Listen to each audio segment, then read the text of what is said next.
Hello friends, சுவையான ரத்த பொரியல் சிம்பிளாக அண்ட் குயிக்காக எப்படி செய்கிறதுன்னு பார்ப்போமா?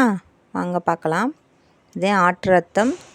இதை வாங்கியாந்து நல்லா சுடுதண்ணி ஊற்றி நல்லா கொதிக்க விட்டு வேக விட்டு எடுத்துக்குவோம். அந்த மாதிரி கிண்டி விட்டுக்கோங்க. வேக வைக்கும்போது பொரியல் பண்ணும்போது இந்த மாதிரி தான் கிண்டி விட்டு வேக விடணும். இதில் நிறைய சத்துக்கள் இருக்குது. இந்த ரத்தத்தில் இரும்பு சத்து அதிகமாக இருக்குது. இரும்பு சத்து, ஹீமோக்ளோபின் நிறைய இருக்குது. இதை வாங்கி சாப்பிடுங்க, நல்லா ரத்தம் ஊறும். இந்த மாதிரி வேக வச்சு எடுத்துக்குவோம்.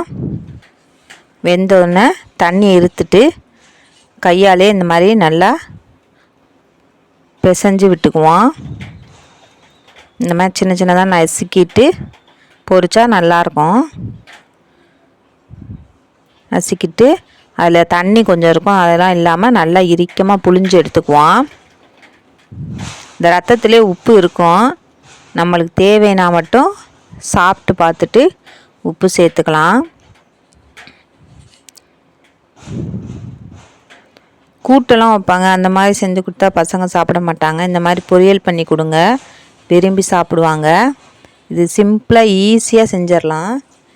அதுக்கு முதல்ல எண்ணெய் காய வச்சுட்டு கடுகு, உளுந்தம்பருப்பு, சீரகம், கொஞ்சம் கருவேப்பிலை போட்டு தாளிச்சிட்டு காஞ்ச மிளகாயை 1-2 இடித்து வச்சுருக்கோம், அதையும் இதில் போட்டு நல்லா வதக்கிட்டு சின்ன வெங்காயம் ஒரு கைப்பிடி நைஸாக வெட்டி இதில் சேர்த்துக்குவோம். சேர்த்துட்டு அதையும் நல்லா வதக்கிக்குவோம். வதக்கிட்டு நம்ம அவிச்சிட்டு நல்லா இருத்து புளிஞ்சு வச்சுருக்கோம்ல, அந்த ரத்தத்தையும் இதோடு சேர்த்து நல்லா கிளறிக்குவோம். ரொம்ப ஈஸியாக செஞ்சிடலாம் இந்த ரெசிபி.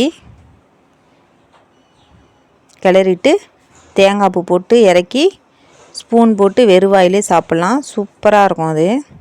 இப்போ உப்பு தேவைன்னா சாப்பிட்டு பார்த்துட்டு போட்டுக்கோங்க. இந்த ஸ்டேஜில் ரத்த பொரியல் ரெடி ஆயிடுச்சு. இந்த மாதிரி வீடியோஸ் பார்க்குறதுக்கு எஸ்ஆர்பி சிஸ்டர் சேனலை சப்ஸ்கிரைப் பண்ணுங்கள். மறக்காமல் பெல் பட்டன் அமைக்கிருங்க. பிடிச்சிருந்தா ஒரு லைக் போடுங்க. இன்னொரு வீடியோவில் பார்க்கலாம்.